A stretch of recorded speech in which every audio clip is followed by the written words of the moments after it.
Hi friends, சிம்பிளாக செம சூப்பராக பலாக்கொட்டை பிரியாணி எப்படி செய்யலாம் அப்படின்னு இந்த வீடியோவில் பார்க்கலாம். ப்ரெஷர் பேனில் கொஞ்சமாக ஆயில் கொஞ்சமாக நெய் சேர்த்துக்கணும். நெய் சேர்த்து செஞ்சால் தான் பிரியாணி ரொம்ப டேஸ்டியாக இருக்கும். ஹீட்டான பிறகு 2 பிரிஞ்சி இலை, 1 பீஸ் பட்டை, 1 நட்சத்திர சோம்பு சேர்த்து ஃப்ரை பண்ணிக்கணும். நீங்கள் விருப்பப்பட்டால் சோம்பு சேர்த்துக்கலாம் கொஞ்சமாக. இது கூட நறுக்கின வெங்காயம் 1 சேர்த்து வதக்கி விட்டுக்கலாம். இந்த பிரியாணிக்கு புதினா கொத்தமல்லி எதுவும் சேர்க்கணுன்ற அவசியம் இல்லை. வெங்காயம் இந்தளவுக்கு வதங்கின பிறகு நறுக்கின தக்காளி 3 சேர்த்து வதக்கி விட்டுக்கலாம். பலாக்கொட்டையில் பால் டேஸ்ட் இருக்கும், அதை பேலன்ஸ் பண்ணுறதுக்காக முட்டைக்கோஸ் சேர்த்துக்கணும். அதனால் கண்டிப்பாக முட்டைக்கோஸ் சேர்த்தே செய்யுங்க.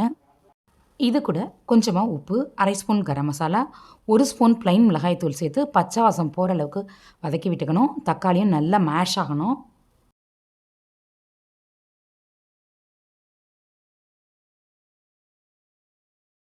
இந்த அளவுக்கு நல்லா வதங்கின பிறகு இது கூட 1 கை ஓவர் நைட் ஊற வச்ச கொண்டக்கடலை, 1 கை 2ஆக நறுக்கின பலாக்கொட்டை, கொஞ்சமாக நறுக்கின முட்டைக்கோஸ், மீல் மேக்கர் சேர்த்து வதக்கி விட்டுக்கணும்.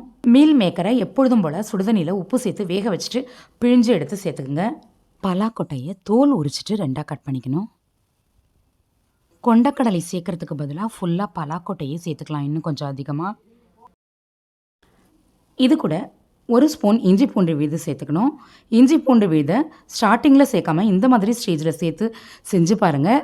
டேஸ்ட் ரொம்ப டிஃப்ரெண்ட்டாக சூப்பராக இருக்கும். இது கூட அரிசிக்கு ஏற்ற மாதிரி தண்ணி மெஷர் பண்ணி சேர்த்துக்கலாம். இன்றைக்கி பாஸ்மதி ரைஸ் நான் சேர்க்கலை, ஆர்டினரி குக்கிங் ரைஸ் தான் சேர்த்துக்கிறேன்.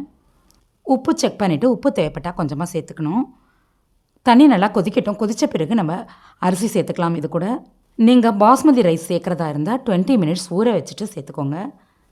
1 கப் பாஸ்மதி ரைஸுக்கு 1½ கப் தண்ணி சேர்த்துக்கோங்க, அதிகமாக சேர்த்துற வேண்டாம்.